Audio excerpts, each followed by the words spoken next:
Today's episode of Negotiate Anything is sponsored in part by Shopify, Brevo, Cozy Earth, and Incogni. Shopify is the global commerce platform that helps you start, run, and grow your business. Sign up for your $1 per month trial today at shopify.com/Kwame.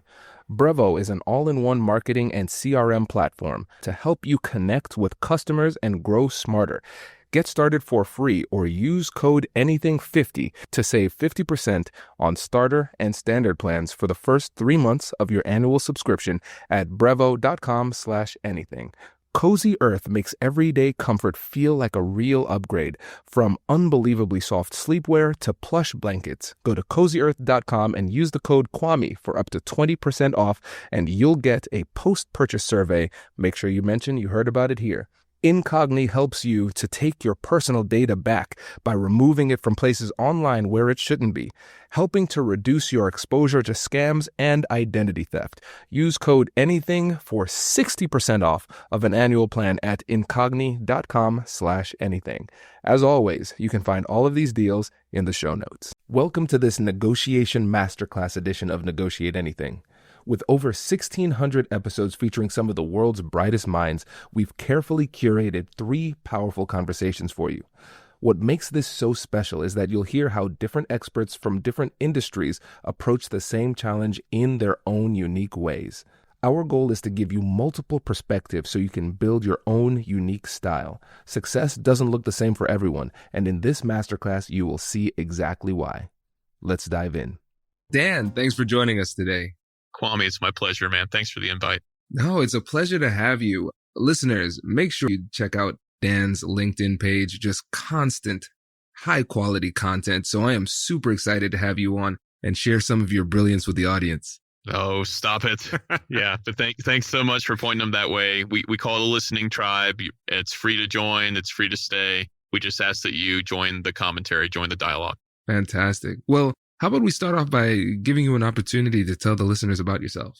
My name is Dan Oblinger. I come to you, Kwame, from the middle part of America, the heart of America, as we say. I am based in and around Wichita, Kansas. My background is in police crisis negotiations, but I have made that transition to a business negotiator as well, running a small business centered on speaking and conducting workshops in listening and negotiations, but also I have a bunch of rental properties, so managing those as a real estate investor, and I have 5 children. So those are a totally different sort of negotiation that requires a lot of emotional control. And my background being in police work and then in the business world and running a large family with young people becoming adults, I deal a lot with deception. And I think that's why we're hooking up today for a nice conversation. Given your background, you are uniquely qualified to talk about this. And I know there are 3 parts about the deception that you want to talk about, or 3 topics within it. How about you just give us that quick outline? Yeah, so let me preface it. I'll just preface it briefly by saying that the other thing that's going to come out as we talk is that my background prior to law enforcement was as a student of philosophy. So I studied to be a Roman Catholic priest for a time. My background is in ancient philosophy and ethics. And so you'll hear that. I think that's very useful when we talk about things like deception. So you'll hear that come out as well. And my academic training is that's one lens, right? But then being a street cop, working narcotics and vice, working gangs, working violent crime, and then becoming a hostage negotiator, doing that for about 10 years for a large metropolitan city here in the Midwest. This is what you know, is that deception is complex. It is a complex human behavior. And it's a dangerous human behavior. It's dangerous in a physical sense when you're a police officer, but it's really dangerous from the sense of lasting agreements and business relationships when it's in a corporate environment. So you have to have a complex strategy and some robust skills if you really want to tackle deception. And what I will say, and Kwame, I think you might agree, is most people don't. Most people ignore deception. Even if they recognize it, they just move past it because they don't know what to do with it. And it's like the elephant in the room, and it prevents us from having our best value in these corporate relationships and our best value in our personal relationships as well. So you need a complex system. Absolutely. So this is what I recommend. You got to prepare for it. You have to prepare for the likelihood that you will encounter deception when you're crafting an important agreement, no matter what you're crafting. You must listen well. Listening is the secret sauce, man. That's how you detect the deception.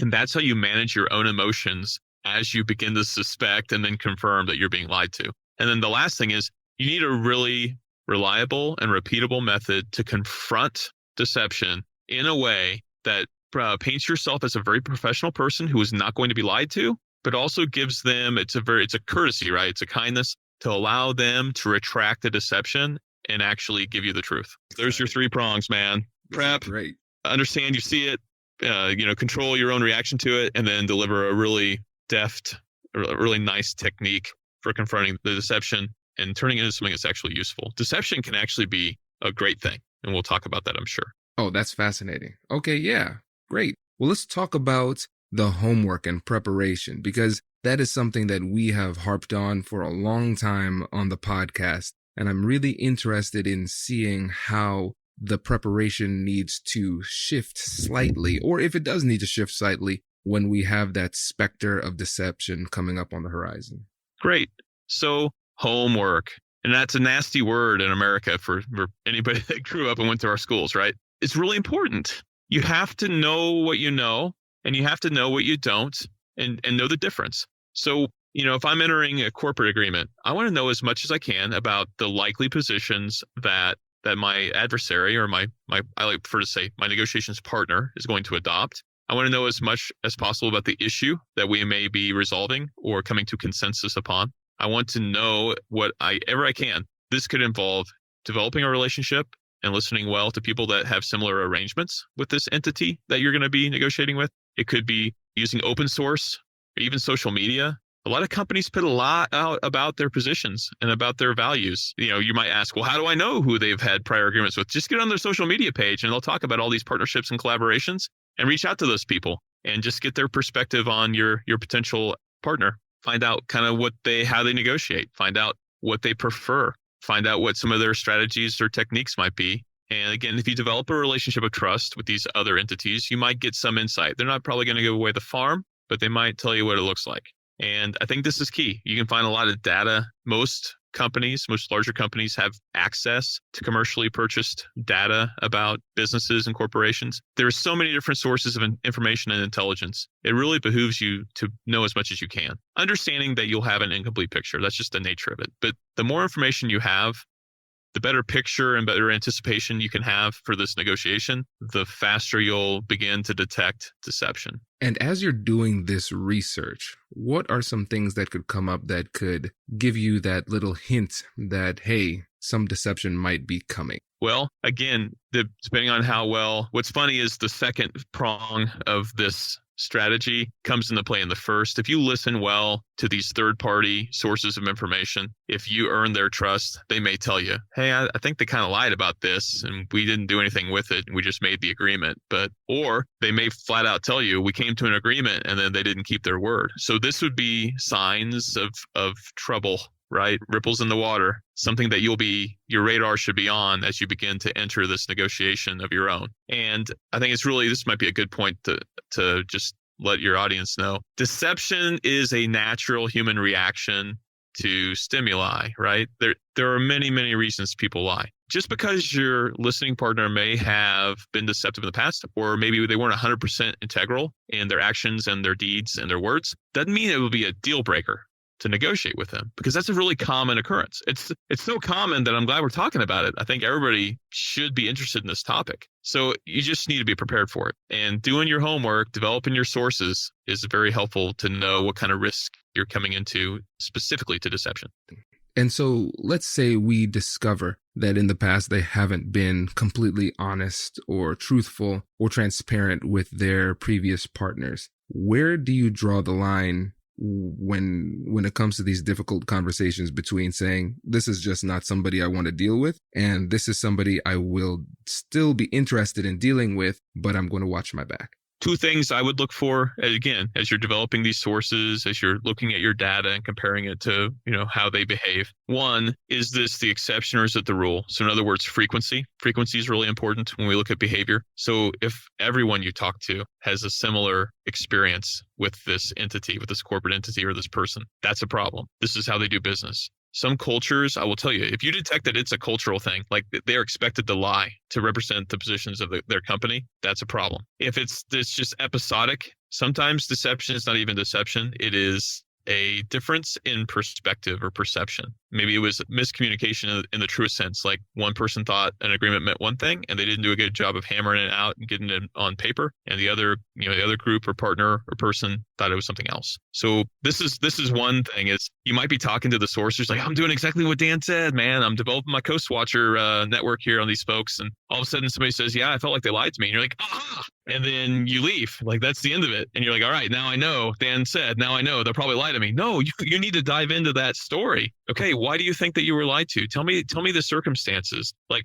what was your perception on this? And then what happened and what led you to believe it? And what were all the behaviors? And you have to get the whole story to know how applicable that information, that knowledge becomes to the situation that you're creating now with this new negotiation. The other thing, so that's frequency. The other thing's magnitude. Like, how big of a lie is it? And I'm not one to just whitewash small lies, but it does make a difference on whether you're going to do business with them or not. If one part of a 10-part agreement didn't come true, if they represented one position out of 7, and you learned later that wasn't correct, that's a pretty small magnitude. But if consistently everything they said they were going to do, they don't, that's a big magnitude problem. A big lie is not a big problem for them. And again, that should give you pause. And there's no bright line, but if there's a high frequency and high magnitude, maybe we don't get into bed with them, That makes sense. No, that's really, really helpful, I think, for the people who are in the business world. And that's the tough part when it comes to these difficult conversations. There typically isn't a bright line. It's always a personal determination, and it's going to be different every time. And when it comes to doing the homework and preparing, one of the things that I always tell my students and the people in my workshops is that when it comes to deception, I think about it kind of like bullying on the playground. So imagine if you have a bully who's a third grader. That bully is going to bully other third graders, second graders, first graders, and kindergartners. But that third grade bully is unlikely to bully an eighth grader. And it's simply because that bully doesn't think they can bully the eighth grader. And so sometimes if we do our homework and we can somehow demonstrate to the other side that we are prepared and they can't take advantage of us in that way, it makes us less likely to be taken advantage of in that way. They'll be less inclined to try to deceive you. I agree. And we'll talk when we get into kind of the second part of this strategy, or the second part of these, this complex system to deal with the deception. I think it's important to note, deception is an aggressive behavior. It's you could say a bullying activity. It's kind of an imprecise term, but I think that's really vivid for people. They get it. And this is the thing about bullying behavior, or those kinds of aggressive human behavior. And you've given a really nice anecdote to explain it. That third grade bully is going to keep bullying. He's going to increase frequency and magnitude, and he's going to start expanding the target pool until what? Until he meets a natural barrier to the behavior. Until somebody says, and that's why he can't go bully that eighth grader, because they're not going to tolerate it. Probably the fourth graders, just by virtue of that difference in authority, denomination of authority, they're like, I'm not going to get picked on by a third grader. But a second grader, like you said, I mean, that's the natural order of things, right? Is he going to bully the teacher? The interesting thing is, he may try. And if the teacher doesn't do a good job of establishing that behavior is unacceptable, then we've seen situations where children bully their superiors, including teachers. And it's because we didn't put a boundary around the behavior. And that's going to be a theme for the rest of the system, is we want to put a boundary around the behavior when it comes to dealing with us. Like, we can't control if they're going to bully other companies, but they will not bully us. Best word, I think, is it's unacceptable. And there's one more thing you need to do to prepare. Accept the fact you're going to be lied to. Accept the fact you're going to be deceived. Just accept that this is going to happen. If you don't think it's going to happen, you'll miss it, or it'll be too late, or you won't be prepared and you'll miss the opportunity. You might recognize the behavior, but miss the opportunity. So this is kind of a stoic philosophy thing, but just accept the fact you're going to be deceived, and you'll be ready when it happens. You'll be looking for it. And if it doesn't, then it's a pleasant surprise. And this is a great person to do business with, hopefully. So that's it. So do your homework, have your data, encounter stories of similar experiences from previous negotiators with the same negotiating partner, and just anticipate that you'll be deceived. Anticipate they're going to try. Now you're ready to start. I think one of the problems that people have in negotiations, and I talked about this with Matthias Schreiner, is that a lot of times it seems as though the people in the business world are trained for peacetime, not for wartime. And so if everything's going swimmingly, there's no problem. But then when things start to go poorly or the negotiation gets difficult, that we don't know what to do. We're not anticipating that. We're not trained for that. And I love this stoic mentality that you have, because you come to the reality and accept the reality that people are going to lie to you. And at the same time, you are equipped with the skills to handle it. You can still find success anyways. And so since you're more likely to identify it when it's in your presence. Yeah, I anticipate it, and therefore I'm looking for it. So when it begins to appear, then you have it. And here's the beautiful thing, as we lead into this kind of the second part of this system, it is a beautiful, glittering opportunity. When you are lied to for a brief moment, there's this huge opportunity to advance this negotiation and have a real agreement with people. And that may sound absolutely insane until I unpack it. But you have to I want deception. That is a beautiful thing for me as a police negotiator. It's a beautiful thing for me as a landlord. And actually, it's dangerous. That's the nature of true opportunities, is there's a risk. But it's a wonderful opportunity when I'm raising children. And we can talk about this as we get into the second part of the system. Absolutely. Oh man, this is good. I'm getting excited. Let's move on to number 2. Tactical listening. I want to dig deeply into this because I know this is your forte. Yeah, this is my jam. This is my little baby. So tactical listening is just one way to look at what I call active listening or empathetic understanding. But tactical listening really kind of refers to how we mix it up with people that we don't have control over them, and we're trying to come to an agreement with them, but we don't want to do it through authority and control and power.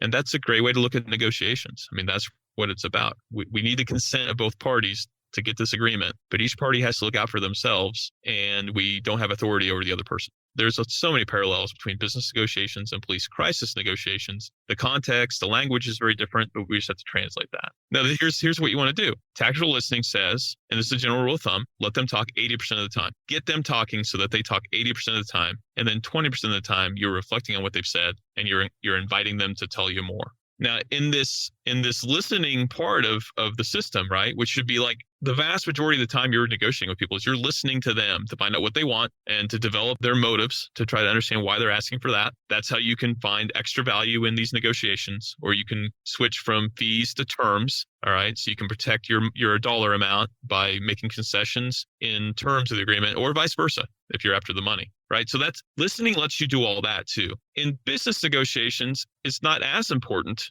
as in crisis negotiations to develop true empathy and rapport and a wonderful relationship with a person. That is not as important, but I still think it is important. And the reason why is number 1, you're less likely to attempt to deceive someone that you love. You're less likely to attempt to deceive somebody that you trust and respect. So in the process of listening, we also earn trust and respect. But the other nice thing that happens is if we're practicing tactical listening, we're asking big, hairy questions, huge value questions. They're open-ended. They invite the story of the negotiation. They invite the story of the position. They invite the story of the interest, which are all different things. They invite the story of the perception of your negotiations partner. If I asked you, Kwame, will you honor this agreement? Yes or no? How can you answer? You have to say yes. Yes. Yeah. Or you could say no and not be deceptive if you didn't intend to, but nobody's going to do that. They're going to say yes. How easy is it to lie and say yes when it's actually no? It's super simple. If I know it's no in my heart and you're like, you're going to do this, right? And you're like, yep. Are you ever going to detect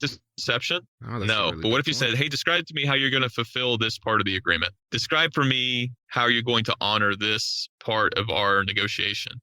For instance, describe to me how you'll deliver this. What's that going to look like so that I can assist in the process? And they're like, well, right away, we've got a problem. It's not concrete in their mind. They're making an agreement without having the facts. So again, this is how deception begins to surface. It's not going to be, it's a yes and they say no, it's purple and they say blue. What happens is you develop a sense they're not confident in their ability to deliver on the agreement. And you should ask more probing questions that are still open-ended and inviting the story. They're non-accusatory. They're non-judgmental. We're not ready to confront the deception yet because we haven't drawn it out into the open. That's the key part of tactical listening. It draws the deception out into the open. If deception's an animal, you want to see the whole animal. I think it might be a beaver. Okay, but how big is the beaver, right? I mean, this is trying to use an analogy. You want to see the whole beast you're dealing with before we go to that last step of confronting. So listening, asking great questions, reflecting upon their answer, inviting them to tell you more.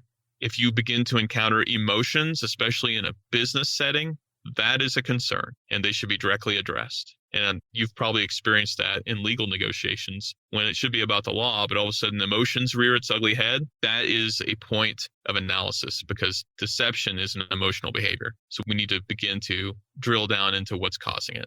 Are you ready to take your business marketing to the next level? Meet Brevo, the all-in-one CRM platform to help you connect with customers, boost engagement, and grow your business smarter.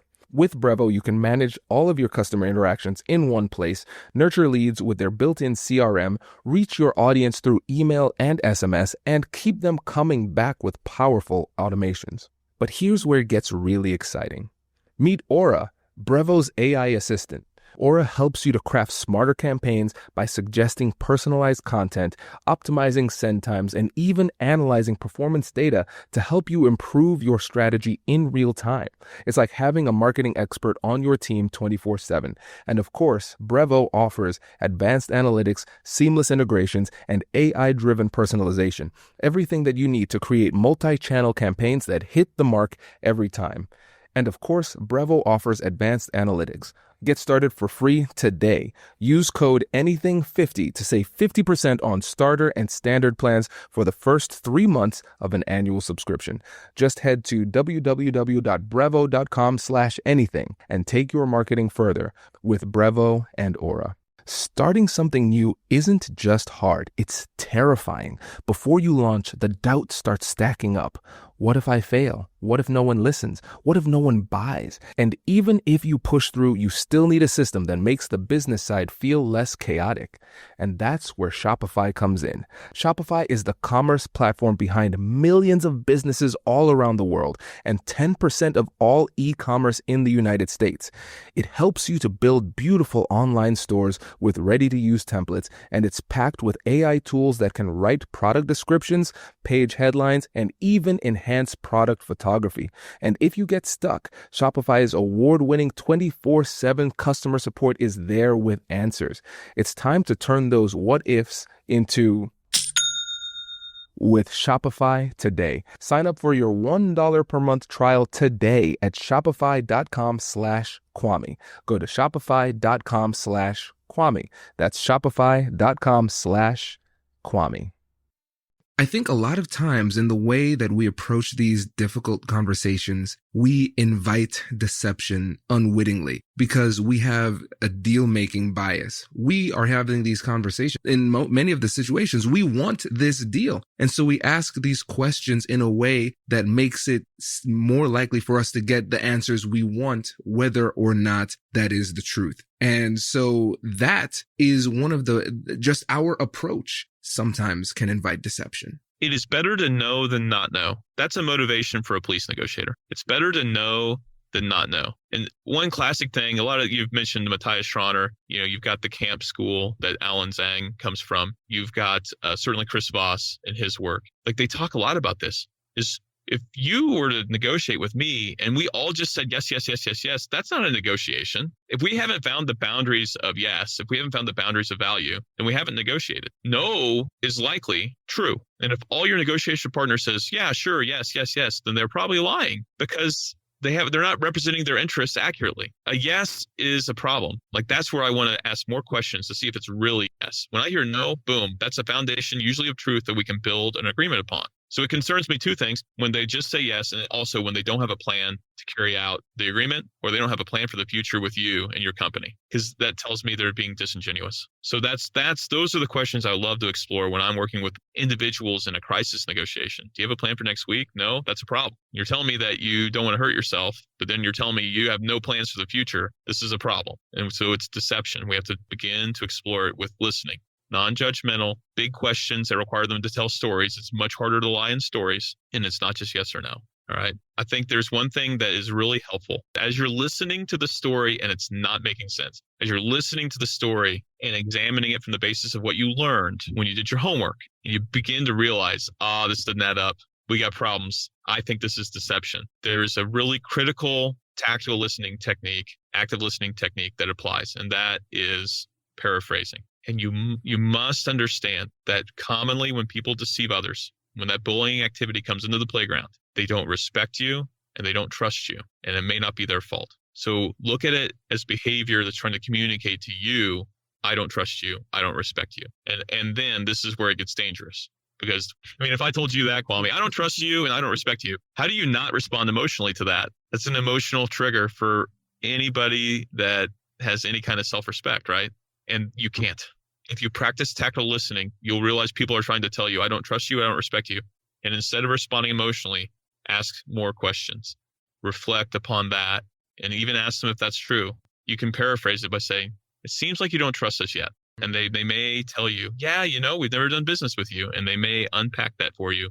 And that's incredible insight into what might be motivating deception. And a couple things that I want to kind of dig deeper on, because a few of these were drive-by gems that I really want to make sure that the listeners caught. You said it's harder to lie in stories. Can you expand on that? So one technique we use when we're investigating crimes is we try to have a chronological series of events. And what I try to do, practicing tactile listening within the context of an interview, I don't just say this happened and then this happened and this happened, right? Tell me the story, man. Tell me about the story of your evening that led up to this event. And they tell the story. And it's much harder to provide a vivid and rich deception as opposed to a simple white lie kind of one-word deception. When it should be no and you say yes, that's simple. When I'm like, tell me the story and there is no story, it's a fabrication, only about 1%, 2% of the population can just off the bat just give you this rich, deceptive story. It's just, we're not wired for that because stories are based on our reality. Like it's based on our memory and our experiences. And it's really hard to fudge all that. So stories are the best way. What's really interesting is there's a technique where you have people tell stories in reverse. And it's even harder for people to lie if they're trying to go in reverse. If something happened in the past and you're asking them about it, if you ask them to go reverse chronological, it's nearly impossible. It would take, again, a sociopath or someone like that to be able to pull that off, in my experience. So there's some literature on that. It's a technique that I've found to be useful. It's not as applicable to negotiations, but it just tells you the importance of storytelling. Right. And just out of curiosity, because I've heard that too when I was at school getting the psych degree. It made sense to me, but practically speaking, I wasn't sure how to pull that off in a conversation without it sounding offensive. And like you said, it's less applicable in the business world. But in your experience, just out of curiosity, doing the crisis negotiations, how could you get the person to tell the story backwards? Would you explicitly ask that question? In a criminal investigation, you could. We don't use that in negotiations very often. It's something more for when we're trying to figure out something that happened in the past and the perceptions and knowledge of the person that we're dealing with. You get the story one way forward and then you can go backwards the second time around. So in a negotiation, it's not as relevant. We try to really focus on the now. So not as relevant. Gotcha. That makes a lot of sense. And one last point before we move on to the other one. You said it was deception is often an issue of a lack of trust and a lack of respect. And in a few of the previous episodes, we talked about establishing trust and building trust in the other party, but we haven't talked about respect. And I feel like that's a little bit more of a nebulous concept. And so in your experience, before we get to these difficult conversations, how can you earn the respect of the other side?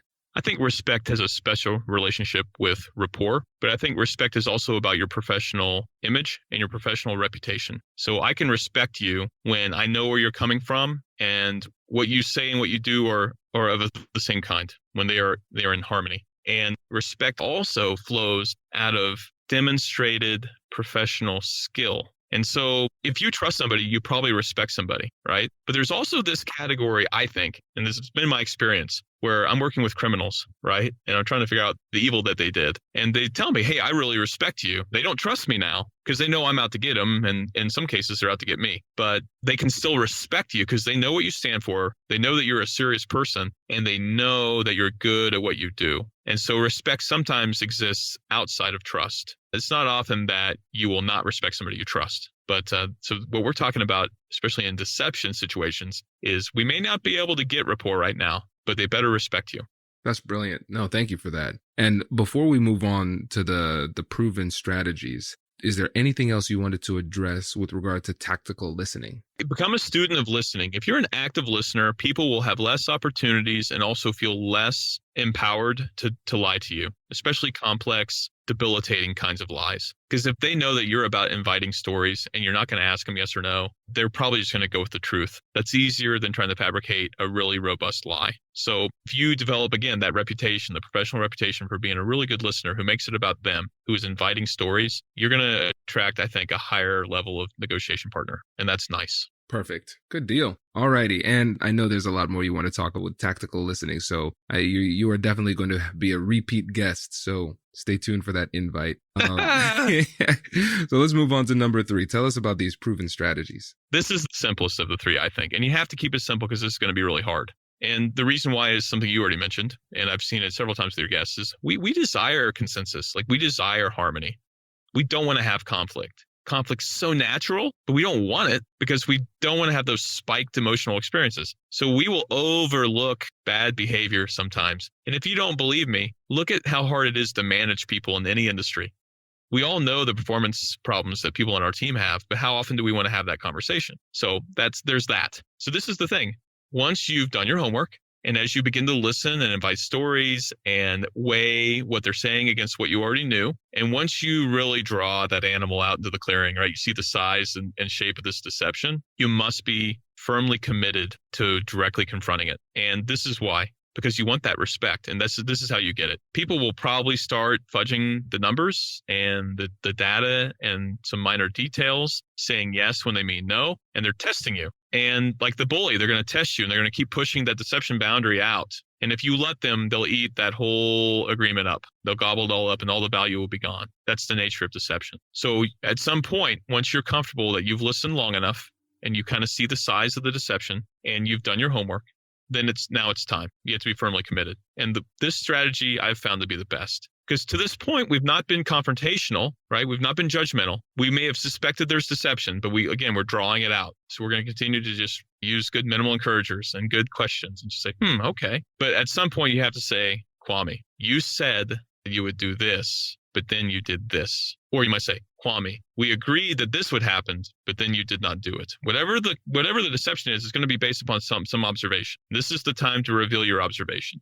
It might be that, I did my homework and I knew this, and now you're saying this. And this is the beauty of the system. This is the magic. And this is good active listening, by the way. And you just say, I'm confused. So you said this would happen, and then it did not, and now I'm confused. And that's it. You don't say anything else. Tactile listening calls that an effective pause. It's one of the active listening skills. And you just let them explain. And they will explain. I sometimes get people, well, what if they don't? They will. I've been down this road so many times. They don't want their negotiation partner to be confused. We don't like confusion. In fact, we hate confusion more than we love consistency. So when I say that I'm confused, and I've given you a really clear and concise reason why I'm not understanding you well, you will explain. And again, it's in the format of a story. And you will learn then what kind of a negotiation partner you have. If they retreat from the behavior, they clarify it, and then retreat from it, then we're good. If they double down, then guess what you get to do? Ask some more questions, and then tell them I'm still confused. And what you'll see is if you have to say that more than a couple times, then maybe this negotiation is not going to have value because you can't count them to fulfill any agreements you come to. But I love to use the emotion of confused because it's not I'm scared. It's not I'm angry. It's not I'm disappointed or frustrated. It's an earnest and honest human emotion that people can actually work with, and they know right away what they need to do when you say you're confused. They need to unconfuse you, and they'll provide you with much more rich data to explain their position, and they may even in the process apologize and retract the deceptive portion. This is great. And there are 2 things that I want to pull out of here, 2 subtleties. I liked in your example how you used my name. In the episode Shane Ray Martin, when he was on the show, you use the person's name for emphasis. It's like, hey, pay attention to this. What's coming next is very important. And I love the pace too, because you gave it time to register, Kwame. And there was a slight pause there. And then the way that you delivered it was non-threatening. right? You didn't allow your emotions to jump in. And tone is critical because if you sound threatening in the way that you say it, now we have more of that limbic response where they're identifying you as the threat. And that can be problematic because then they get tunnel vision and they tend not to share when they're in that mode. But you're conveying something with that tone. And I don't want to put these words into your mouth. I want to hear in your words what you're trying to convey with the tonality that you're using in this approach. Firm, interested, and eager to resolve the confusion. It's not problem solving in and of itself, but it's signaling that I'm open to problem solving. But it's firm, and that's the key to earn their respect. This is the thing. Look at alternatives to this procedure. You could say, I think you're lying to me. Now you'll have an argument. You could say, I'm not going to be lied to. You don't sound confident. It lacks confidence. It sounds like you're afraid of this. But when you say, using their first name with a tone that I demonstrate, when you say their first name, point out what you're confused about and just tell them and end it with, I'm confused. With that slight upward tone, like the upward tonality there at the end, the pitch changes. There's a question mark at the end that's understood. And that's when they will begin to speak. And the tone is practice for me. You need to practice it. In fact, you can practice all three prongs of the strategy. You can practice your homework. You can practice active listening, and please do. You can definitely practice this simple technique for confronting deception. Now, this is the interesting part. So let's say this is a transactional type of negotiation where we're trying to get a deal done with the other side. We say we're confused. They kind of dance around the issue. Then you outline what you've observed again, and you say, I'm still confused, and they dance around it. And then you realize this person is committed to their deception. There's no deal. We can walk away. All right, I'm done with this person. Now, the dynamic shifts if it's somebody close to you, let's say a family member. So we can't just walk away. How do we approach it when we're getting that resistance where we've said, I'm confused, maybe 2 or 3 times? What's next? I think what's next is, now there's another active listening technique that could be used here, and that is that same effective pause, but this time without anything in front of it. This time you're not going to say that you're confused and then pause. Anytime they bring up that same deception, if they're insistent upon it, and you, again, have made a principled decision that this is not true, then you just do the effective pause. And this is pretty extreme, but we use this as hostage negotiators. When somebody does something that's not appropriate and they continue to do it, sometimes we'll instruct the primary, or if I'm the primary, I will not respond to that. Anything else, I'll engage with one of the more positive active listening techniques. But when they go back to this deception, you still look like you're engaged. You're still there. You're giving them attentiveness, but you're not responding. And what the message there is I'm a professional and I respect you, but I don't respect that statement or that behavior. It's not productive. I'm not going to waste my time with it. So please give me something else that we can discuss, or please give me something else that we can agree to. But it's done with silence. And that makes it a fairly extreme technique. I would prefer to say you're confused and have something to work with. But if they will persist in the behavior, then we will stop engaging that specific behavior. What's interesting is they discover really quickly that all the other things they want to discuss are still open and on the table. And so then we'll start discussing things that are true. So with family members, sometimes you need to be much more specific about what the deception is, but it's still the same tone. Still say that you're confused. It's just a wonderful emotion to play with in this kind of a situation, as opposed to maybe some of the other emotions that you're actually feeling, by the way.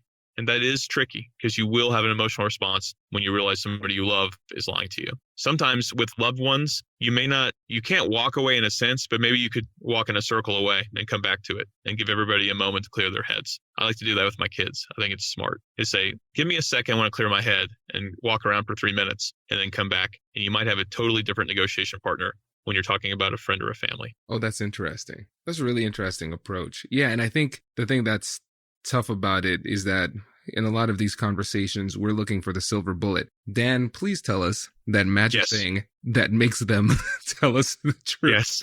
No, that's it. It's hard work. And at times, the best strategy is the most simple and yet the most awkward, which is you have to realize that you need to spend some uncomfortable time in silence. And I think that is the most difficult thing to do in these conversations. But time and time again, it's proven to be the most effective and at the same time, the safest too, right? Mm-hmm. Well, and there's this other thing you have to understand, and it goes all the way back to the first thing we discussed when we talked about this. Do you want to win? Do you want to spike the deception football? Do you want a full apology and a total retraction? Because if so, I have nothing for you. Because not even the three-pronged strategy, this complex system that I'm recommending, it won't do that. Because that is an internal motivation on the part of this person who's trying to deceive you. If that's what you're after, you may never get that ever from anyone. But if what we want to do is put a boundary around the behavior. So it might happen a couple times in the negotiation, but when you firmly and resolutely address it with an I'm confused technique, they will stop deceiving you because they'll realize they respect you now and they know it won't work. And you make it uncomfortable for them without making it personal. What happens is this is, again, the bully's trying to find how far he can go, and he did not get very far. And you've set up the boundary and you've been very firm and professional. That's the point of all this. Again, if you're looking for an apology, if you're looking for them to admit that they were trying to lie to you, I may have nothing for you, because even that may not be productive. But what's productive is when you affect and influence the behavior of the person you're negotiating with so that you get more value and you get the truth. All right, let's talk about something that's actually a negotiation skill. Taking care of yourself before you show up to negotiate with anybody else. Because if you're tired, stressed, and running on fumes, you're going to make worse decisions. Period. And that's why I'm a huge fan of Cozy Earth. Cozy Earth's whole mission is to elevate the everyday with obsessive detail and better materials so you can feel it immediately.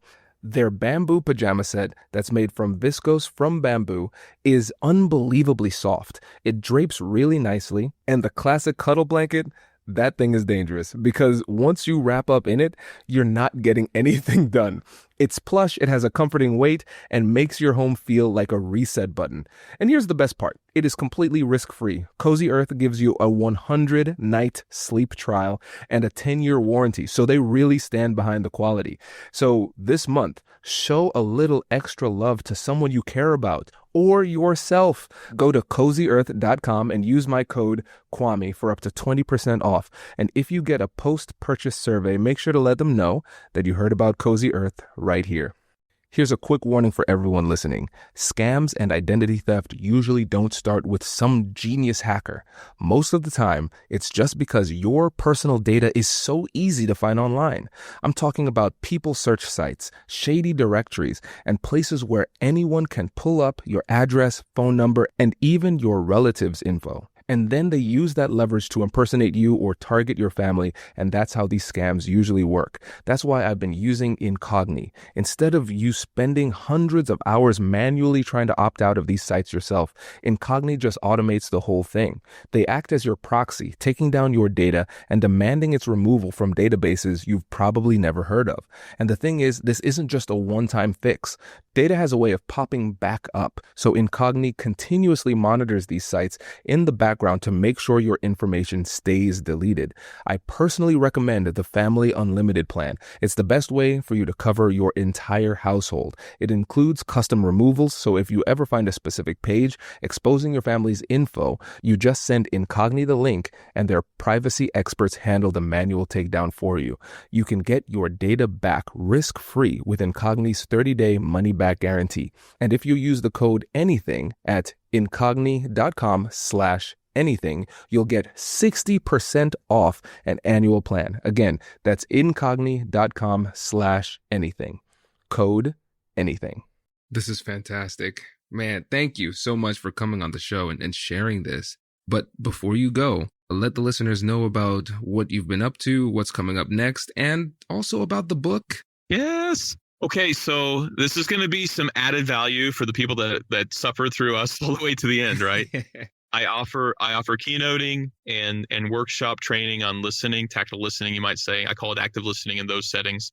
I have 2 books out. One is called Life or Death Listening. That's more of a how-to guide, talks about the listening techniques. And then I have a book called The 28 Laws of Listening. And that is a 4-week program to actually work on your listening skills and turn them into a habit, a good habit. So those are kind of what's out there now. Obviously, LinkedIn's for free. So I got videos. I have the question box is becoming a popular feature. If you want to see some wild and crazy questions people pose and the answers that I either come up with myself or I crowdsource, that's a good thing. On the horizon, I'm working on a book on negotiations, and I'm actually getting ready to roll out offerings in coaching over the internet. So that could be really popular. You'll be trained by either myself or my partner, who's a trained hostage negotiator, to listen better. That's fantastic. Thank you again, Dan, for coming on the show. We're looking forward to the next time as well. Well, I'm looking forward to the sparring session. Oh man, that's Like going to be fun. that is the incredible differentiator for your podcast, Kwame. I appreciate it. Thank you. Listener recommendation. So listeners, keep your eye out for that one, because this sparring session with Dan was prompted by Alan Sang, who is going to be another guest on the show. And it is it is a doozy. So keep your eye out for that one. That was the first part of today's masterclass. Up next, we'll hear from another expert with a different approach, giving you even more strategies to add to your toolkit. Let's keep it rolling. Kirk, thanks for joining us, my friend. Kwame, thank you very much for inviting me onto your show. It's my pleasure to be here and have an interesting conversation with you. It's our pleasure to have you. So how would you get us started by telling us a little bit about yourself and what you do? Sure. My name's Kirk Cannell. I am the director of a negotiation firm called Negotiated Resolutions Limited. We are based here in Scotland, but of course we travel the world to assist. We train companies, we coach them during negotiations, and we also negotiate on their behalf. And we're all former law enforcement hostage crisis negotiators. I have 3 people on my team here from Scotland. And of course, I've got one of my best friends and colleagues from ex-FBI over in the States. And it's something that, of course, when we are online, we share collectively. So I've been in this business, having transferred the skills from the world of hostage negotiation, and I'm enjoying the many challenges that it brings, and I'm looking forward to many more in the future. In the last 3 or 4 years of my service, I spent across in the USA, where I was the lead advisor to US law enforcement on conflict resolution. And that had come about from the Black Lives Matter movement, and a group of people in the Police Executive Research Forum, led by Chuck Wexler in Washington. They commissioned me to come across and help them design some training for de-escalation of conflict for US law enforcement, because of the unique position that I had as head of armed policing and hostage negotiation in Scotland, where both portfolios, the portfolio of hostage negotiation and armed policing, complemented each other and were not at odds with each other. And I think even just in conversation with you, Kwame, even thinking about recent events across the world where perhaps our armed response officers, if they had the skills of hostage negotiators, then of course we could resolve conflict a lot easier, a lot smoother. But also I'm finding that those skills in the corporate world are really beneficial, because for the most part, once people feel heard and understood, they're open to finding a successful conclusion, right? A negotiated resolution, if you like. Absolutely. I like how you did that. Negotiated resolution. This is great. And listeners, I hope you're appreciating the diverse background that Kirk brings and like the richness of his experience, because this is really unique. I can't think of anybody who has that combination where you have hostage negotiation expertise and you have the experience of being an armed policeman, not just doing negotiation trainings in the corporate world, but also offering support, assisting them in their negotiations, and sometimes negotiating on their behalf. And I think you are the only person that I know who has served in an official capacity in law enforcement in different continents. That's really unique. And so when you think about that diversity of background that you bring and the breadth of experience that you bring, what does that change in your perspective when it comes to the conflicts that you resolve? When I think about that, I think about all of the things that have helped shape me over the years, seeing things in different continents, different environments. And you always, each time you go, you always learn something new. So the things that you've learned, you bring to a new environment and realize that it doesn't quite fit the mold that you had before. So you have to adapt. So for me, it's about always learning to adapt to new and challenging environments. But I think the one thing that I've probably learned over the years is that you never have all of the answers, right? So even as part of negotiated resolutions, one of the main elements in the ethos of the company is about humility, but it's also about being part of a team. And usually within a team, lots of people have many different perspectives. And so really it's about, and you would expect to hear this from a hostage negotiator, it's about listening to other people, helping to understand their perspective and why they have that perspective, and then using that to inform you and inform your judgment, one, before you come to conclusions, but absolutely before you make decisions. So for me, it's always about going with, for me, vast area of experience in the law enforcement world, the last 5 years in the corporate world, but always having that refreshing mentality where I tell myself, I'm new to this, I'm a baby, just keep learning, right? Just keep listening to other people, have the humility that makes you realize that you don't know all, you can't possibly know all. Rely on your team and engage people who will, from country to country, culture to culture, just give you something that you've never perceived before. You've maybe read about it in a book. You know, we understand different cultures across the world. We know the things that we've picked up in TV and in books, but actually when you go there and you get a feel for it and you can take the pulse of the situation, for me, it's always about the ability to adapt once you have that. You know, don't go with that fixed mindset. Always have a plan, but always have a plan B.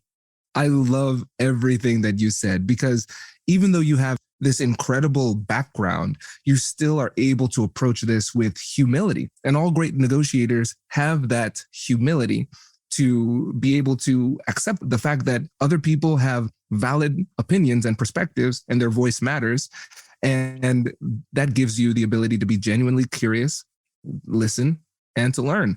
And you touched on something that is really hard to grasp. And I want to focus on that word adapt, the ability to adapt. So great negotiators are fluid, they can flow, but in a negotiation course, it's kind of hard to teach, hey, just flow in the moment, right?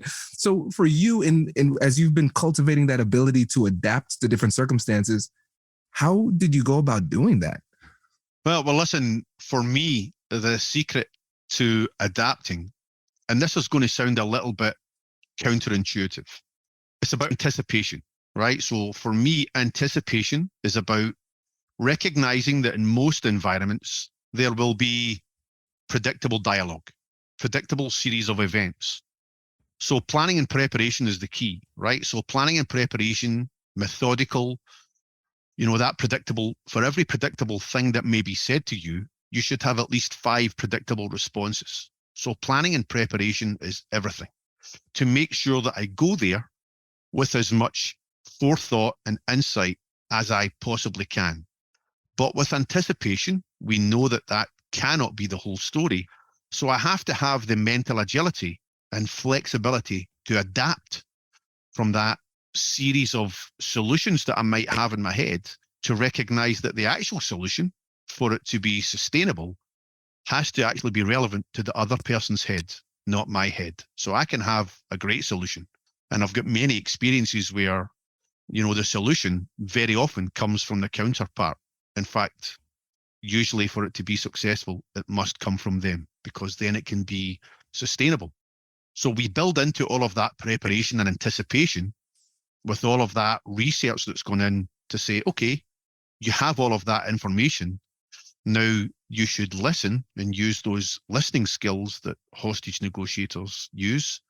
Don't be so enthusiastic to talk and tell everyone how clever you are. Just shut up and listen, right? And shut up and listen. And usually the solution presents itself. And if the solution presents itself from the mouth of your counterpart, then that makes agreements, conclusions, solutions all the more sustainable and reliable. So for me, that adaptability is just about listen to your counterpart and then be nimble. Oh, this is so good, Kirk, because I think, again, this goes back to what you were talking about with the humility. Because if you are a little bit arrogant, you want to own the outcome. So I came up with this solution. I saw a problem. It's my magical solution. I win, right? Yeah. Intellectually, yeah. right? Yeah. But you're recognizing that if you ask questions and you listen and you show them that respect, then you can create an environment where the solution almost comes about organically. And you're right. If it comes from them, it increases in legitimacy in their eyes, which makes the solution a lot stickier because they're more likely to agree to something that they proposed. And when it comes to adaptability, I think a lot of people would have been surprised with your answer where you said preparation is what allows you to adapt. And as you were giving your response, it was really humbling for me too, because I pride myself on preparation. I take a lot of time to prepare, but now I'm recognizing when it comes to those predictable elements of the conversation, I'm not writing out those options where, okay, they could say this or that or the other. And so the preparation is what gives you the ability to adapt in the moment. I think that's really, really helpful. I mean, I think it's also important to recognize teamwork in this, right? No one negotiator or any person, even if they claim they're at the top of the game, has all of the answers. And, we talk about negotiators having humility in the world of law enforcement. One of the first things I remember from being a young man was being told when I was being trained as a hostage negotiator was, everyone, leave your ego at the door, right? We recognize the ego is a good thing, right? We recognize that ambition would not be possible without some ego. So that drive and ambition that you have to succeed, let's just harness that ego. But the minute your ego starts to override your judgment and you start to tell yourself that you're wonderful and you're successful and that you have the answers, right? The most dangerous time in negotiation is when you think you're winning. So in terms of negotiators, the best negotiators in the world never tell the world they're the best negotiators. They're always talking about how they're learning, how they're part of a team. And for me, that's the ones that inspire me, the ones that have that humility, that voice in their head that says, listen to other people. So for me, the heart of negotiation is the listening skill. It really is. For me, it's the most important skill we can have. Of course, we always want to find leverage and find a peaceful resolution or an acceptable resolution. But for me, that comes from listening, right? That's where, for me, I've been focusing on that the best listeners find the solutions early, right? Even in the world of hostage negotiation, the average siege would be 2, 4, 6, 8 hours. And the best negotiators found a conclusion between 2 and 4. And those that didn't listen could be 6, 8, 10, 12, 14 hours at a siege. And so what is it that the best people are doing right? Of course, we want to replicate that, but it's that humility, it's the ability to listen, and it's the ability to capture the essence of what the other person sees, hears, and feels. And generally we can capture that. We might describe it as empathy, right? But it's more than that. It's more than just being able to recognize and articulate their emotions in the context of their emotion. It's about, sometimes you can connect with people without even having to speak very much to them, without even there being a communication, because it might be underpinned by trust. Even just understanding the context of the situation that they're in and giving them some room might be enough. So we don't always have to be clever and tell the world how clever we are and how quick we are to assess situations and understand people. Sometimes just using that phrase and shut up and listen, right? Just, we tell our teams, shut up and listen, and the clues will present themselves and the solutions will present themselves. 100%. And I love the fact that you brought back humility there, because great listeners are humble because they know that they don't have all the answers. If you feel like you have all the answers, then you really can't be a good listener. Yeah, well, I mean, I think one of the things that helped shape that mindset for me in the world of hostage negotiation, where you're part of a team, for 25 years, I was a hostage negotiator, and I went to the edge of the bridge, to the siege, 200-300 times. At no point ever did I win. At no point ever was I the smart guy, the intelligent guy. We're just helping people out of situations, and it wasn't a win-lose mindset. So that mindset has affected, for me in the corporate world, of course, we don't go to a corporate world with a view to losing a negotiation, but actually helping the others find a solution which is good to them. Building sustainable relationships, repeat business, profit. We don't have to kill the opposition. In fact, we have to keep them alive because we need them to do business next year. We need them to survive. We need them to thrive. Everyone can win. And I know we talk about win-win doesn't really exist, right? And I know that that's controversial, but for me, there's always a way where we can help other people survive and thrive, and we can still get what we need and they can get what they need. And it's not always the same thing. Oh, this is good. Let's go deeper into this, because I think this is really important for us to remember in the corporate world too, because there are some times, just like you said, we need them to survive. If, for example, you're a procurement team and you have a supplier and it's a small business trying to get started, they might willingly enter into a bad deal in order to get the business. You might make a deal that is so good that you put them out of business and they can't recover. And now you're in a position where you don't have a supplier at a critical time that you didn't see coming. You didn't see that loss coming. And so let's go deeper into the value of genuinely caring enough about the other side to actually want to help them to succeed. Well, and it's easy for me, for 25, 30 years, I never had the balance of power in my favor, not a single time, right? So I came from a disadvantaged position. Every time I went to the bridge, the man or woman who could jump had all of the power. I had nothing. By the end of the siege, I had all of the power and they came over to me. And all of the armed sieges that I was at, the guy with the gun, the guy with the knife, that person has got all of the power. Recognize that, and you start with no power. And then, of course, when I move into the corporate world, it's normal for me to represent, let's just say, the little guy. Sometimes we represent the big corporates and they are the dominant power, but usually they're in a position where they perceive disadvantage. So that's normal operating procedure for me. Disadvantaged position. Let's look at the areas where we can find and make them behave reasonably towards us. And sometimes we have bad actors in the game and we have to use and find leverage that will stabilize that process. It's not all done in a sweet, comforting way, right? Sometimes we have to be tough, but you can be tough and not really expose your vulnerability too much that they can take advantage of you. So really it's about recognizing their vulnerability. And when they feel vulnerable, when we can expose that, that's one of the things that makes the big bad actors, that makes them behave reasonably. So even when we are disadvantaged, my objective is to make the other side behave reasonably so that we can find a solution which is good for everyone. And when we are the big guy or girl and we're negotiating against a small company, like you mentioned, and I've had this many times. In fact, I was in France last year, and the CEO of a company came to me and said, "You helped us negotiate out of a bad deal last year." It was a 9-figure settlement. It was a massive settlement where we walked away from that settlement paying nothing to them. And the court of arbitration had decreed that we should pay everything. But we found leverage and we used it well in that. But the CEO told me they've come back to us to do business again this year because it's an amicable divorce, right? We can have a divorce and it wasn't horrible. And they realize they can come back and do business again because they see that as an organization, we operate with integrity, humility.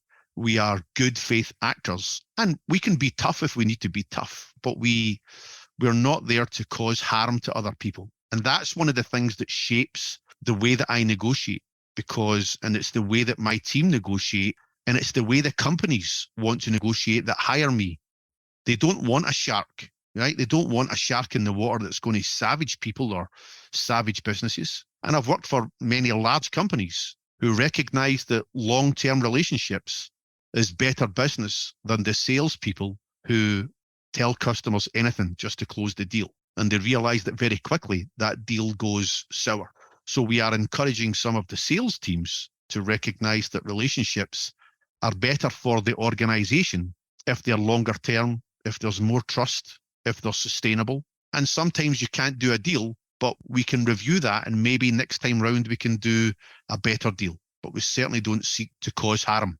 That is powerful. And I know a lot of people struggle with that position, negotiating from a disadvantaged position. And I love your perspective of your goal is to make them behave reasonably. Now, for those people who find themselves in that position, Maybe it's a situation where the other side has the leverage and they're trying to be a shark. Or maybe it's a workplace scenario and you're dealing with a workplace bully. Let's say the manager is the bully who's trying to take advantage of you. Yeah. How do you go about getting them to behave reasonably? Well, listen, we've got a couple of things. Obviously, these things can be complex, but what we do is we have a balance of power assessment. So we assess the balance of power. And usually when we look at all the areas where they have power over us, we start to reflect on that and realize that things are not as bad as they seem, right? That's usually the first conclusion that we draw. We're in this position because we feel disempowered. We feel vulnerable. And my job then is to say, okay, they have a level of control over your vulnerability. This is all about control versus vulnerability. So if we reduce your vulnerability in their eyes, then we'll change their perspective. And eventually, if we get to the point where they realize what they have to lose, we can make them be reasonable because, most people don't want to snatch defeat from the jaws of victory, right? And so, of course, we can squeeze their Achilles heel a little bit and make them realize what they have to lose. But our listening skills, usually we find their vulnerability. And if we listen long enough, the people who tell us where they are vulnerable are them, because usually the large ego can't wait to tell you how strong they are. And in that is the clues where they're vulnerable. So for me, it's just sit there long enough, listen hard enough, and you will find areas that sometimes they'll overprotect, they'll overshout about their strengths. And when people are overconfident, usually that's there to hide something else, right? That's there to hide a hidden fear. And that's where I start to look, right? That's where they leave a breadcrumb trail straight to it. This is, yeah. This is delicious, Kirk. This is really great because I love how you started this by talking about the feeling of it, because it's really important that, okay, if you feel as though the other person has the power, we have to recognize that there is going to be a strategic element to this, but also a psychological and emotional element to this. The fact that we feel that we are in a disadvantaged position will have an impact on our psychology and an impact on the way that we negotiate and interact with other people. That's really important. So I love the fact that we started off from a self-empowerment perspective, and then recognizing that nobody is completely invulnerable. Everybody has some kind of weakness, and you're absolutely right. If you are an expert listener, you'll be able to figure out what those potential vulnerabilities are. Can you help to make this a bit more practical by helping the listeners through kind of like an example of a vulnerability that might not have been readily apparent? Yeah, absolutely. So I'll probably think about a couple of examples to help go across the industry. So recently, I was dealing with some oil-based companies. And for the last 10 years, the oil industry has been dictated by powerful organizations, and the supply and demand meant that the larger organizations could control the price and control the destiny of those negotiations. We see that demand has changed shape. Now, the issue with that is now is the golden time, right? Now is the golden time. But the mindset of the people in that industry have been beaten down for 10 years to say, we just should accept the offers that the big guys and girls give us, right? And so we had to get the team together to say, actually, it's a whole new era, right? So demand has moved across to many different countries, and the supply that you're the key to many organizations. You don't have to stay controlled by the ones who would seek to control you. So you have to expand your mindset and not accept. And so we first of all worked on their mindset. And once we made them recognize that the landscape had changed and that their mind state was still the same, then it's relatively easy for them to adjust. And once they start to do one or two of these things, we can reinforce their confidence and get the ball and that momentum moving in a different direction. And also, sometimes, I've worked for, well, I'll tell you about one that I worked for against a large American organization, massive. And I met on the other side with 4 of the biggest lawyers in New York and 3 negotiators on their side of the table. Really impressive. And on my side of the table, there's me and 2 guys from my company. And my initial reaction is, You know, that feeling in your throat. And then I realize they're building a big wall, right? There's 7 of them building a big wall. Let's just have a bit of fun and find out what they have to hide. And it's that mindset, recognizing that, of course, you're going to be overwhelmed at points. You're going to feel that you're overwhelmed. You're going to feel the balance of power is against you. But when you use those tried and tested techniques to, one, change your mindset, but then start to find the gaps in their argument, because the bottom line is you wouldn't be negotiating if the deal was already done, right? There's a vulnerability there somewhere, and we just have to teach people how to find that and, of course, force the other side to behave reasonably. And why do we do that? Because they recognize that they also have something to lose. And so for me, looking for what they have to lose, looking for their vulnerability, find their Achilles heel, give it a little squeeze, don't smash it. We're not there to kill people, right? We're not there to harm them, but we have to make them feel their own vulnerability in a way that makes them want to build partnerships, build relationships. And to be honest with you, even though some negotiators can behave badly, shout and bawl and stamp their fist and all of that on the table, usually the organizations just want to do a deal, right? And so it's just being able to weather that storm and build relationships and not react to the things that, if you are emotional and you're feeling vulnerable, you'll perhaps show that vulnerability. Kirk, the thing that I love the most about this is that we are not sharing any kind of complicated strategy that's difficult to understand. We are sharing tried and true methodologies that have been proven time and time again over decades, born by experience and research that we can all put into play. But the thing that holds us back is our mindset, our mentality, that fear. And whenever we feel that fear, whenever we're under emotional distress, we lose our form. If we were to just be a little bit more confident and trust the process, then we could do the things that you're telling us to do, where we are listening, empathizing, understanding how they see the situation, what they think about the situation, how they feel about the situation, giving them the space to share, and then seeing those vulnerabilities and the gaps that will exist. And you pointed out a critical truism that everybody forgets when they feel leveraged and they feel as though they don't have any power. They need you in some capacity or they wouldn't be talking to you. We forget that really important point. We have to figure out what that is. Yeah, we're still in the game. We just have to stay in the game, and usually staying in the game longer than others is the thing that yields success. So for me, one of the things for me is I learned in the world of hostage negotiation the concept of stress inoculation training, right? To combat the stress when you feel overwhelmed. And stress inoculation training is about 3 areas. 1, we give you information, knowledge, right? And then we transfer that knowledge into a skill, phase 2. And that skill is we exercise what we've just learned. We practice it in different contexts so that that information becomes a bit more secure with you and it becomes a skill. And then what we do is we help you adapt to the very environment in a challenge.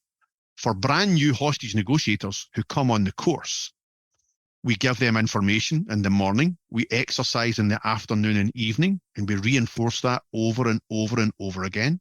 In that world, we would train them from 7 a.m. till 2 a.m. for 14 days nonstop. We would put them under sleep deprivation and stress so that, of course, you don't think straight. We make them feel comfortable not thinking straight. And then we put them into the real world, supported by a team who'll say, it's okay, it's normal, you're not alone. And then they adapt to that environment and it's not so stressful, it's not so overwhelming. And the reason we do that is because for a hostage negotiator, you have to make the situation better. You can't make it worse. So your personality traits, you have to be naturally drawn to that environment. You have to be comfortable in that environment, but also you have to perform. We ensure that we give you the best opportunity by going through that process that you're ready for the challenge. And that's why for me, overcoming that fear, which is natural, that vulnerability, which is natural, but we've got a process that will get you out of that, that will prepare you for the environment so that you will thrive there. You won't just get by, survive. We don't want people to hide in that environment. We want them to make the best of the skills that we know are there, the natural empathy that people have, the care and compassion that people have, and also the desire to find a solution, right? You wouldn't be in this game if somewhere in there your heart was not in it. You wouldn't last long, right? So it's about harnessing and nurturing all of these things so that we can get the best out of people. And that's just a simple leadership trait. It's just about how do you get the best out of people? And you have to just recognize that the fears that they have that will affect their confidence and stress, we have to help them remove that. We can't just tell them, get over it, right? That's just not normal.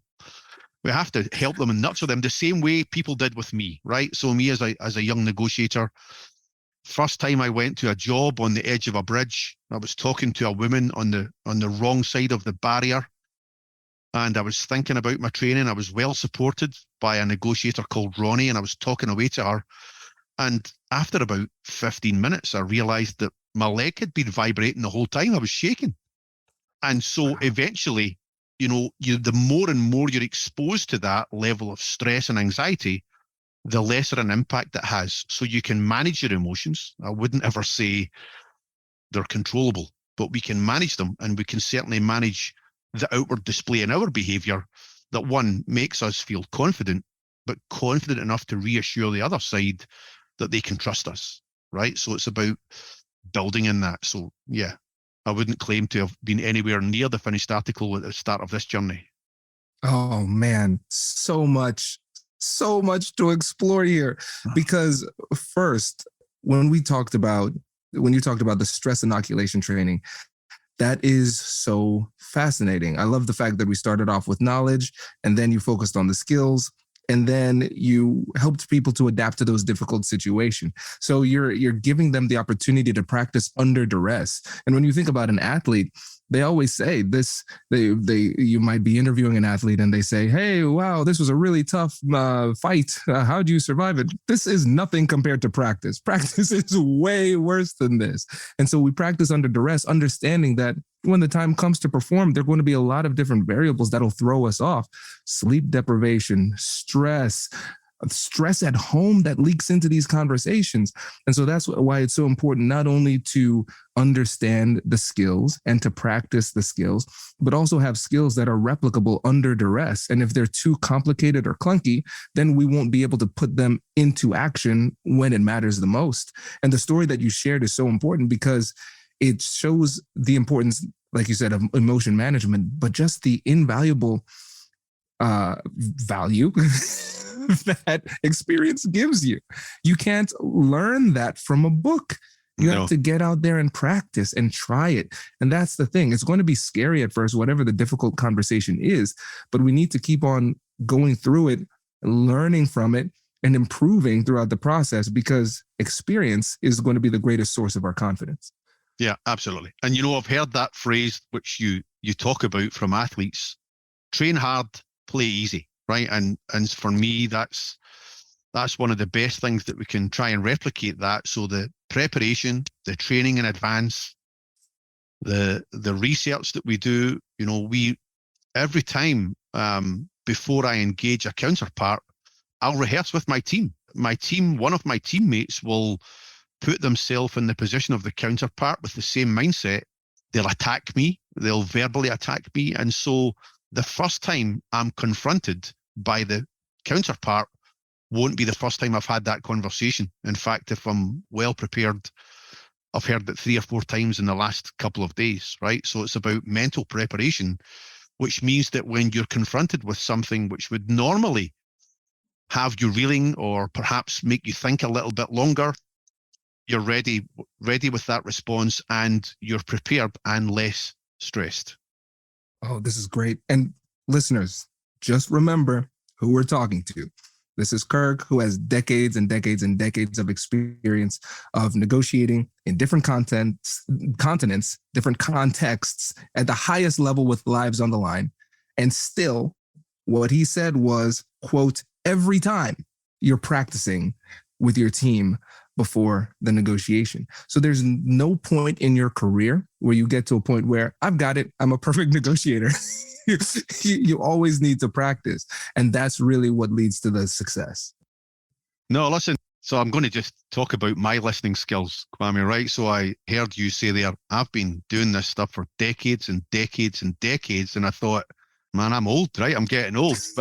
And all of that experience, and let me tell you, I'm not even the best negotiator in my own home, right? So there's no point trying to claim that I'm global leader, right? That's funny. And again, speaks to the humility, my friends. And we appreciate that. Kirk, this was fantastic. An absolute masterclass. I really appreciate you coming on. Before you go, remind the listeners about your company, Negotiated Resolutions Limited, and how they can get in touch with you and how they can work with you. Yeah, well, listen, please look us up on negotiatedresolutions.co.uk. If you Google me, Kirk Cannell, you'll hopefully get relatively quick access to the website. And what we do is we train people and organizations. Of course, we do one-to-one coaching and training. We'll train you. We'll coach. Sometimes we coach people in the background. We sign non-disclosure agreements because people want us to be invisible, and we completely recognize why that would be of value. Or also, we will negotiate on your behalf. And I've got a strong team of people who have performed at the highest level, both in the law enforcement and conflict resolution and corporate environment for the last 20, 30 years. Our success rate, we are happy to say, is almost 100% over that period because we invest so much in our training. We invest so much in our team ethos. And of course, we fit in well with the people who employ us, who consult with us, and we support them to achieve the best outcome possible in those situations where they feel that perhaps they just need a little bit of support. And we can come along and tailor make that support for whatever your need happens to be at that moment. So thank you very much for giving me the opportunity to, of course, have a little plug at my company and try and grow the business. But actually, more importantly, and I know you're about to sign off, I want to ask you, because I know you've did 800 of these podcasts. You have got a wealth of experience, and I'm more interested in what you can bring to the party because you've listened to 800 people like me, giving you their 2-minute elevator pitch that I just gave you. But actually, what are the things that you pick up that, one, have got the longest resonating effect on you as the key elements of negotiation, both in the business world, but actually just in life, right? Even for negotiating with your family or your partners or your children, whatever that happens to be. What are the things that are the golden nuggets that you've picked up? Oh man, Kirk, I'm getting chills. This is perfect. So I'm going to have to apologize to the next podcast guest because I'm going to go on a roll here, Kirk. Okay. So I love that you asked this question because that's something I've been thinking about a lot. Because with we're creating this new program called Negotiable. It's going to be an online community where we teach people how to negotiate, but it has a community aspect where you can chat and talk to each other, answer questions, learn and grow together, but also a course, and the course will continue to grow in perpetuity. So the course is going to be called The Essential Elements of Negotiation, where we answer that very question. Because we talk to people like you who are hostage negotiators, right? We have teachers, we have police interrogators, we have mediators, all sorts of different people who are having all sorts of different conversations all the time in different contexts. What are the unifying things that bring all of them together? So I've been spending the last 6 months answering that very question. Really? So I actually know the answer. So this is great. Number one, the first thing that's coming to mind, we have curiosity, like genuine curiosity, not that strategic curiosity just to leverage people where we're only asking questions in order to expose vulnerabilities and attack. It's like genuine curiosity, and then demonstrating how different people ask different questions in different circumstances for different reasons. A complete art to that.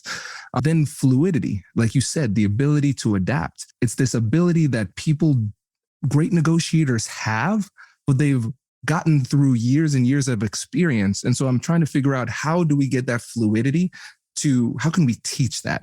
So that was one of the things. Humility was one of the elements too.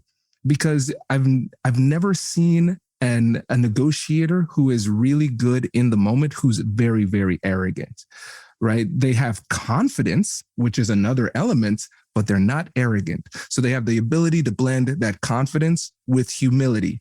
That's really important. This was one that I got from Gary Nessner. I didn't realize until he said it. Likability. All great negotiators are likable. They have this ability to get the other person to like them in a non-manipulative type of way that's genuine, and they create a genuine relationship. And so empathetic, they're able to understand the person, but at the same time, they're able to not allow themselves to be manipulated emotionally at the same time, which leads us to assertiveness.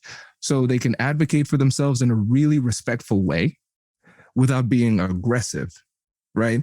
And then we have different strategic elements that people can layer in. And so the idea that we're going to do, it's a really playful approach, because we wanted to make it easy for preparation and understanding. So we're going to create this, it's in development now. It's going to be this periodic table of elements, kind of a riff off of that, but the essential elements of negotiation. So when you're preparing, you can go through the elements and say, okay, this is a really tough negotiation. I need a little bit of this element, a little bit of that, this, and then piece it together.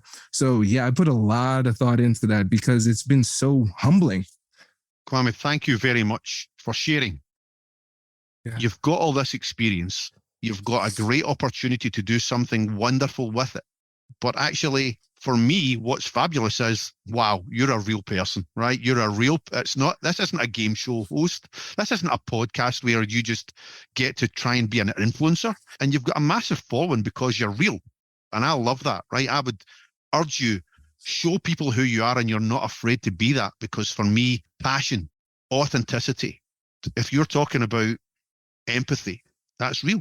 That's real. And for me, that's always what I look for. You know, one of the things that turns me off is when I get that veneer of people just quoting phrases or lines that I've learned over the years and there's no feeling in it. Can I tell you, I've enjoyed this, but I've enjoyed meeting you, right? And we spoke at the beginning of you being based in Columbus, Ohio. I'm coming to see you and we're gonna have a beer, right? You've just heard one powerful perspective, and now we're moving on to the next. A fresh voice with a new angle on the same challenge, so you can keep expanding your skills. Let's dive in. Oscar, thanks for joining us. Kwame, thanks. I'm really looking forward to listening to your questions today. Yeah, and you know, before we even get into this, it's really funny the way that you said that, because most people say I'm looking forward to the conversation, but again, just true to form, I'm looking forward to listening to your questions. Listeners, I just wanted to point that out for you, because that's just a taste of what we're going to get from Oscar today. This is great. So Oscar, how about you tell us a bit about yourself and what you do? I think to understand me, you have to zoom into a boardroom. I'm on a video conference between Sydney, Seattle, and Singapore, and we're doing the annual budget process. It's a very famous process because the meetings always run over. This is scheduled to be a 90-minute meeting, and we kick off. And at the 20-minute mark, my vice president, she's sitting in the room and looks me straight in the eye and said, "Oscar, I need to see you immediately after the meeting." Now, Kwame, I can tell you one thing. I didn't listen to one thing from that point on for whatever was blah, blah, budgets, blah, blah. That's probably the reason why I got a 32% uplift in my budget. I was just thinking, how many weeks of salary have I got left in my bank account? And I was on a scratch pad just trying to work out. The answer was 9 weeks. Well, funnily enough, the meeting finishes at the 70-minute mark. It finishes 20 minutes early. And Tracy says to me, "Oscar, please close the door." And I think, oh, great, I'm getting fired and it's all going to be in private. And as I walk back from closing the door, Tracy says to me, "You have no idea what you did at the 20-minute mark, do you?" And I go, awesome. I'm getting fired for something I have no clue I did. And as I sat down, she said to me, "Oscar, if you could code the way you listen, you could change the world." And as profound a moment of listening as that was on Tracy's part, Kwame, the only thing going through my head was, woohoo, I haven't been fired. And I put all that money back into my bank account. And since then, I've honored Tracy's request to code how I listen. And more importantly, with the Deep Listening Ambassador community, a group of like-minded workplace professionals, we're helping other people improve their workplace listening. Oh, this is incredible. Also, listen, kudos on an incredible story because that was a really strong way to start this episode. And I love the name of your book because you name books the same way that I name books. It's How to Blank. So this is great. Can I tell you, I didn't name the book. The process of coming to the title, How to Listen, was a result of listening to people who already knew me, listening to people who didn't know me. In the book, we outline how we researched the topic, the structure, and it was all a process of listening. Here's the bad news for me, Kwame. When you say you're a listening expert, you have to practice what you teach.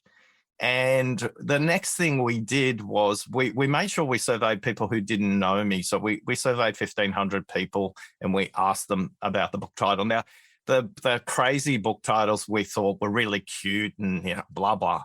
No, it all came back to this. We got people who knew me, people who didn't know me, and the work. And then we had to go and listen to somebody that we don't pay attention to, but has a huge impact on the way people find you. We went and listened to Amazon and we went and listened to Google and their search tools.